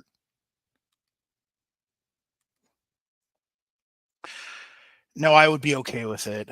They are there in the room with him. I'm not, and that is a great point. You and I were not in there, and they are, and they're even seeing things that other people in the courtroom. Some of the YouTubers that really either want to cover the case or they just want to see they. They're so obsessed with it that they want to see it there. It's kind of their Super Bowl. It's their WrestleMania. It's their World Series. It's their Grammys. What have you. They want to see what's going on. I too am skeptical of guilt. I am brutally honest with my opinions towards ISP and Delphi PD. Incompetent, lazy, uh, hello doofuses. They failed investigating. I do want Rick's alibi. I'll tell you one thing. I won't disagree with your opinions on ISP and Delphi PD. I'll tell you that much. You're not gonna. We won't be debating that. I'm with you on it. Leaving home, I do mean dropping off Kelsey's whereabouts beyond a flash of a car on HH. These things help cement the circumstantial evidence reality, and they did a piss poor job of this. Yeah, it would have been nice. Always fight at first location. If an abductor takes a victim to a second location, 99% of the time, that's it.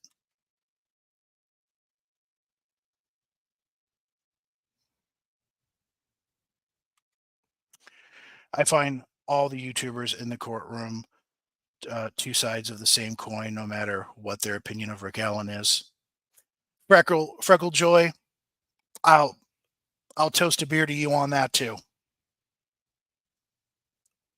You and I agree with that.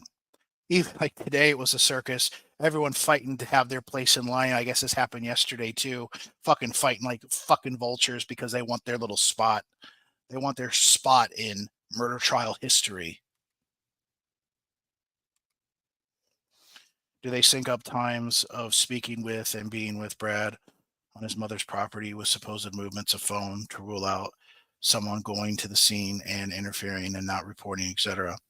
You're referring to Brad Holder. Like, I still feel like what they did there was sufficient.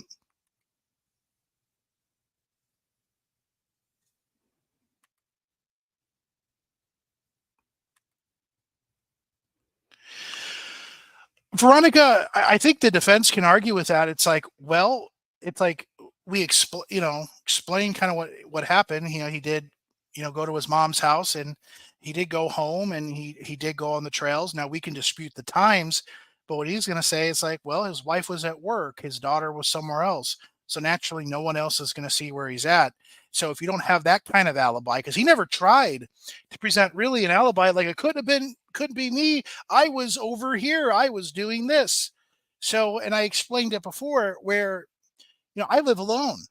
Um, Probably the only thing, but if I'm not carrying my cell phone with me and I'm doing these different things and I don't have anything to, pinpoint my location, well, I may not have an alibi to something, but there has to be something that would place me there, right? So, like me saying something or someone saying that they saw me, something would have to point me there.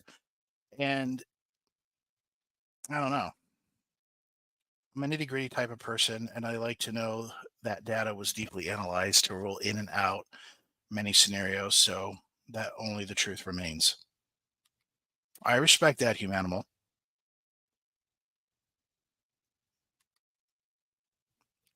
Yeah, you're better off not admitting anyone there.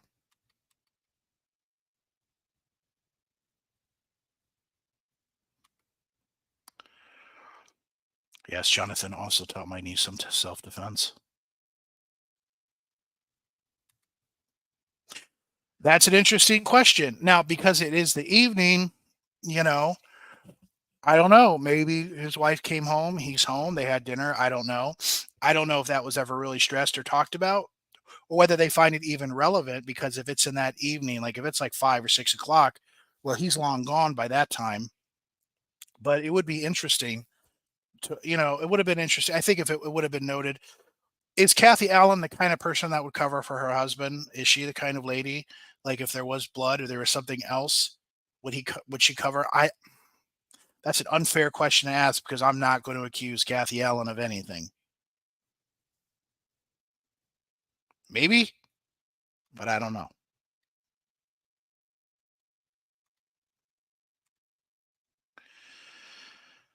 Veronica, and yes, did prosecution actively pursue and present details of what Rick wasn't doing and show the jury? No. Wi-Fi connections at home, not phone calls made to wife from home or charge in. I still believe that the timeline at the trail and when everyone said they were there and when we knew what Kelsey said that she dropped them off at, I still believe that's sufficient. Could more have been done? Absolutely. More could have been done.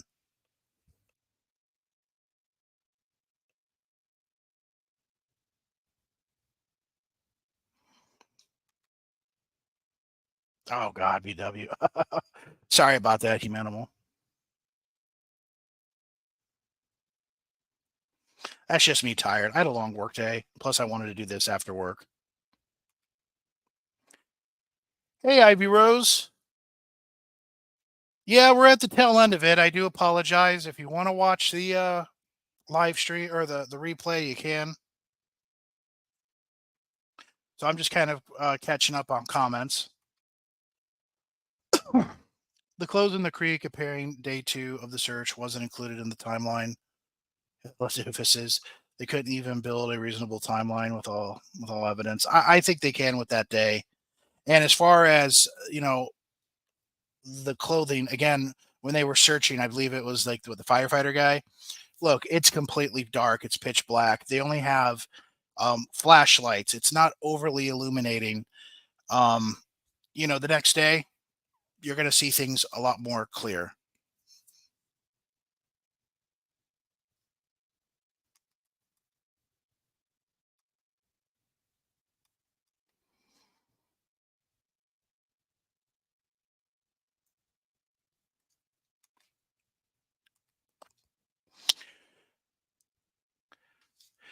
Yeah, and why I cannot say for sure, he could also know her habits and routines. So if he knows with her job, like the time period to where she's not really going to respond because she's going to be busy, it's a possibility. Um, while he was, at his mother's or driving home and then going home initially, then taking, all that stuff. He could have been talk again. I don't know. He could have been talking with her. Of course, he has everything but that fucking phone. So again, that's an interesting data point, right? We want to talk about data points where all the phones he saves, but that one.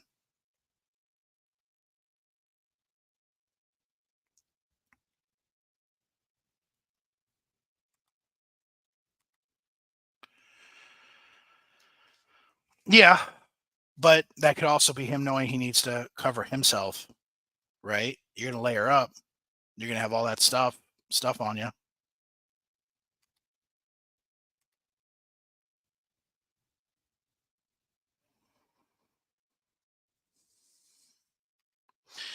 Yeah. See, people get confused with it was unseasonably warm, as in it was like the 60s or 70s, right?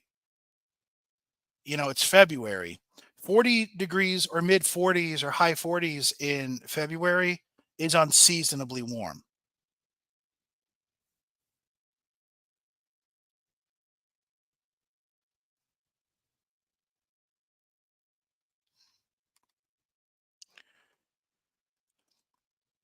I get what you're saying, but you know, I have long hair now, and I could tell you that shit gets everywhere. And I'm sure all the ladies here, you know exactly what I'm talking about. That shit gets everywhere. At least mine does. Even with a new hoodie and sweatshirt, that hair is going to find its way, or hairs even is going to find that way on that new, because it's in her car, right? It's in her car. It's so there's going to be that possibility. I don't see any problems with that at all.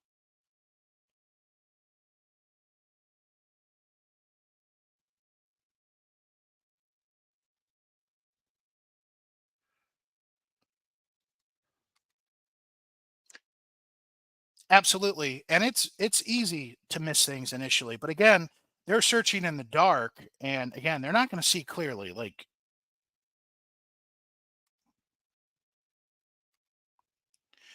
they were at least slightly around the bend of the creek, weren't they? I believe so. I always just know it at the part where the creek is a little more shallow, where you see a little bit more like land in between.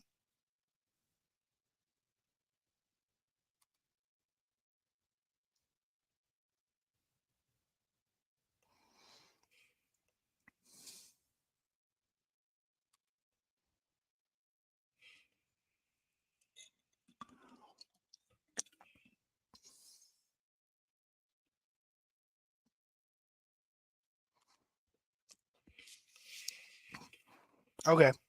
So Veronica, if you want to honor Ivy Rose's request, give the rundown. After that, I'm going to take off, guys. It's almost 2 hours. But I, again, man, I appreciate all of you coming on, speaking your mind, giving your opinions on this. I think we all agree, as we're just discussing things, at the end of the day, it's not what we think, it's what's decided in that courtroom by the jurors. Ah, Pitbulls US, you're just too nice to me.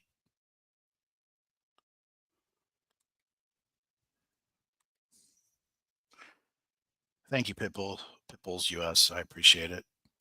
Animal. Yes, and Abby was in the car behind Kelsey, and that car upholstery is covered in hair. So the hair was to be considered uninvolved, even if it were. Secondary transfer, man, especially with long hair. Like, I got to get my hair cut. Like, my hair is literally down to my shoulders. Like, I don't, take pictures of it and stuff like that. Not that it looks bad. I work at home. I'm secluded a lot. So everything I do is kind of on my own. Plus, I don't like to put myself on camera while I talk or do things. It's distracting. Not a fan of it. Plus, I don't understand why like that has to be a criteria to do that shit too. I mean, I know I'm pretty, but come on.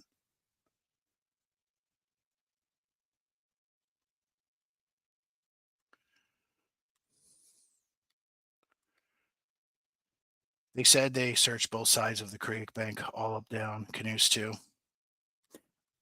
In the dark, I still think you can miss it. Even in the light in the day, I still think there's possibilities where you can miss it.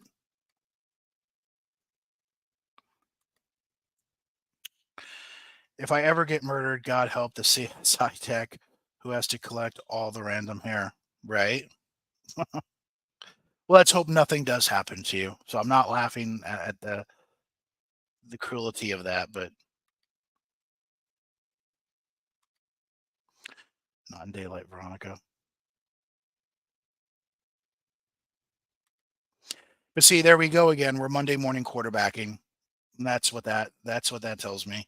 I don't want to do that. I mean, I get what you're saying, but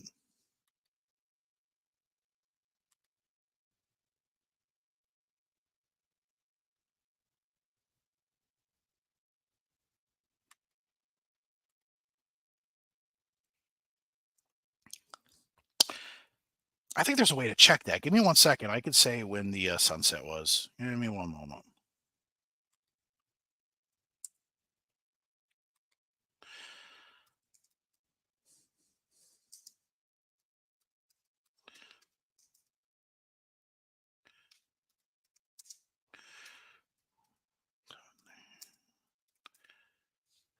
All right.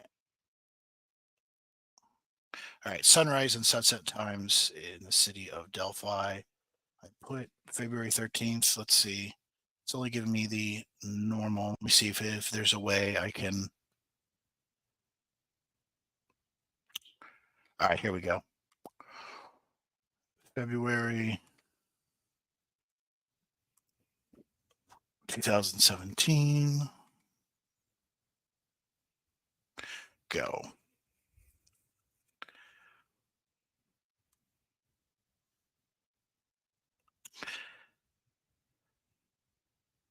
So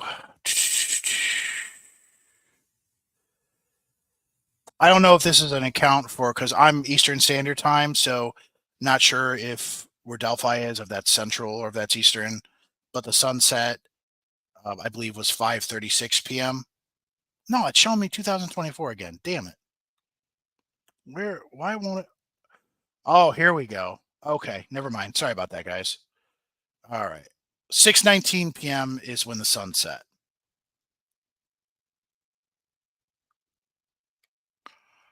So around that time. Okay, so yeah, so regardless, yeah.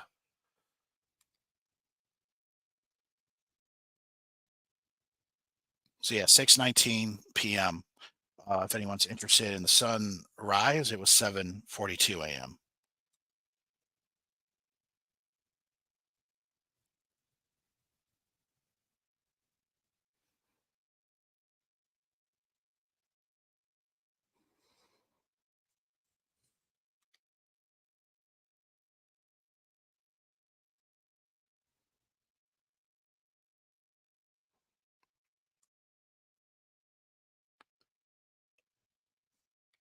I'm going to share my screen for this. Give me one moment.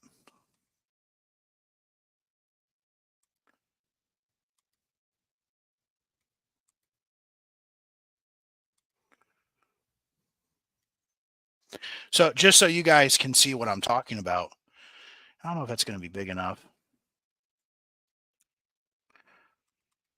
But as I go to the 13th, if what I'm looking here is correct, so it's February, and again, it shows here February 2017, sun and city of Delphi. You go to the 13th, it's showing that the sunrise was 7:42 a.m. and then it shows that the sunset was at 6:19 p.m. So, but then we got another spot. This is weird. So I don't know what this is referring to. So 6:10 a.m. Well, that's something different. But yeah, as far as when the sunset started, I mean, I got here 6:19.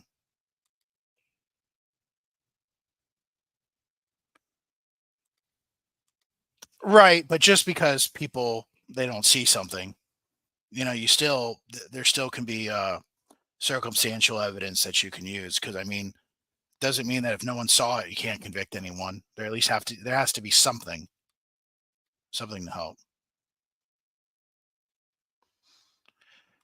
But just based on everything, like I see that there was no evidence that the bodies were ever moved, and the crime was committed there, and it happened shortly after the girls went down the hill. There's nothing to indicate to me anything else. I understand the defense is what they're trying to present with the cell phone. People not initially finding them till the next day. I get it, but we can also say it's also as easily very probable that no one saw those girls until the next day and saw that the clothes in the creek. You know, it's just not what they were looking for. They weren't looking for dead bodies, as someone said. So you have to kind of know like what are you look. You're just looking for people. You're not looking for what's in like water.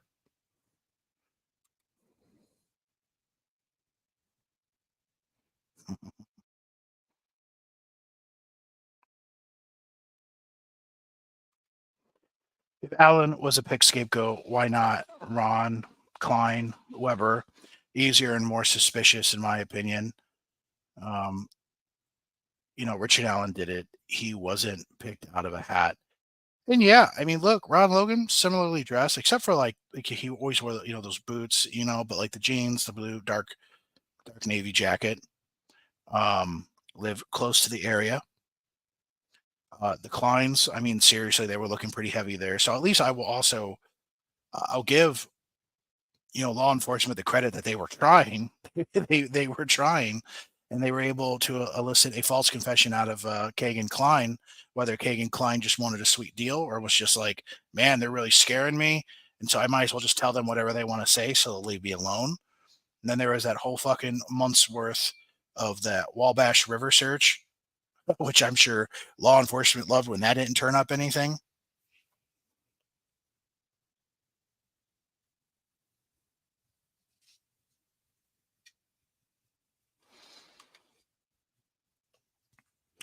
It would not surprise me at all if we saw a hung jury. If we saw that, like that would not surprise me.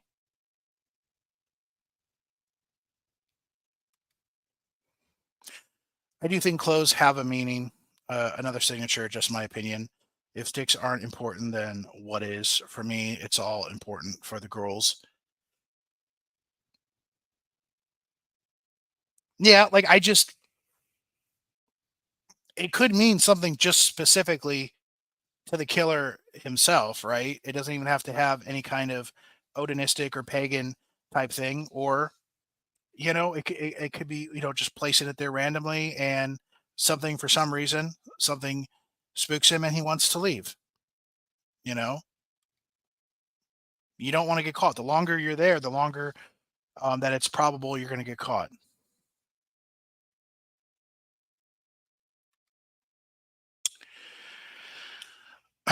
Hypothetically, if Richard Allen is innocent, I don't think he was a scapegoat. To me, it's more likely that they thought he was the guy, but were wrong. And I think it's closer to that too. I don't think they're just trying to find someone dependent on. They could have just convinced themselves this guy has to be the guy, especially weeks after thinking that Kagan Klein and his dad may have had something to do with it.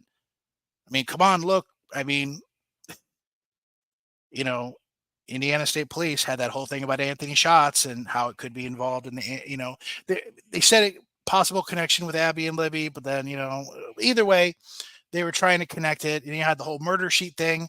They were really going on about the Kagan Klein and Tony Klein and all these interviews and stuff like that. So they believed that there was definitely a possibility.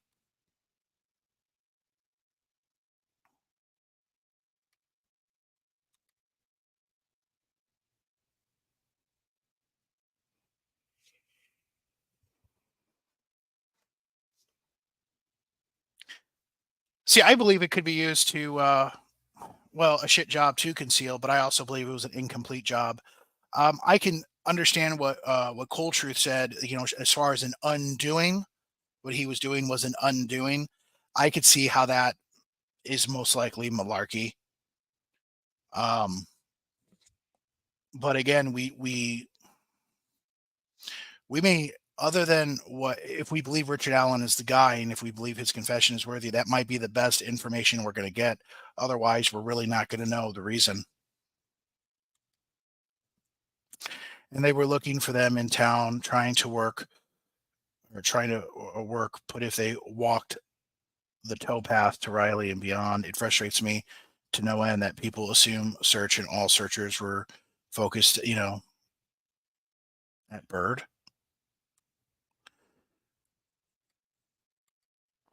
I'm only in it for the girls. I don't want to be right because I don't want any of this to happen. It's crushing. I advocate for the girls. I respect that, Veronica.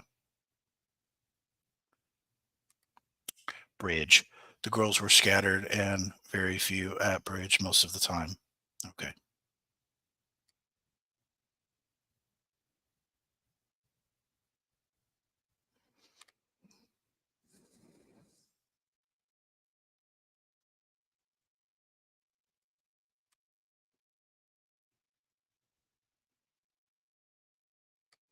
I think regardless whether Richard Allen's found innocent or what have you, no, I don't believe the Odinist stuff is way too out there for me.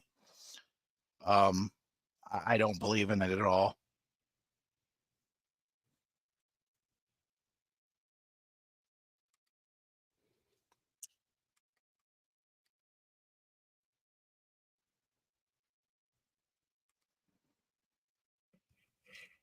They could. It could mean something that's only very specific to the killer.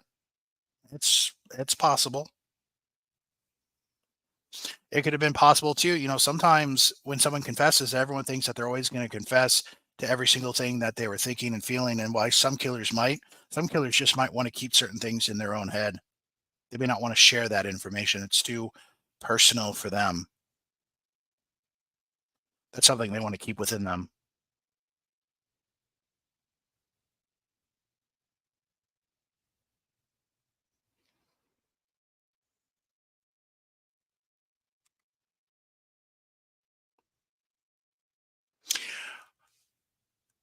All right, guys, I'm going to go. It's been over 2 hours, but I do thank the very few of you who decided to show up. Thank you. I appreciate the interaction. I think it does a lot of good. Just having a conversation, and like I said, in the scheme of things, doesn't matter what we think. It's just good conversation to discuss what we're feeling, what we're thinking, cover everything's. So again, guys, thank you. I'll catch your ass down the road. Depending how fast the information comes out tomorrow with the closing arguments, I'll present it and talk about it tomorrow. But if not, maybe I'll do it in a pre-recording. Goodbye, Fire and Ice. Goodbye, everyone. Catch your ass down the road. Have a good one.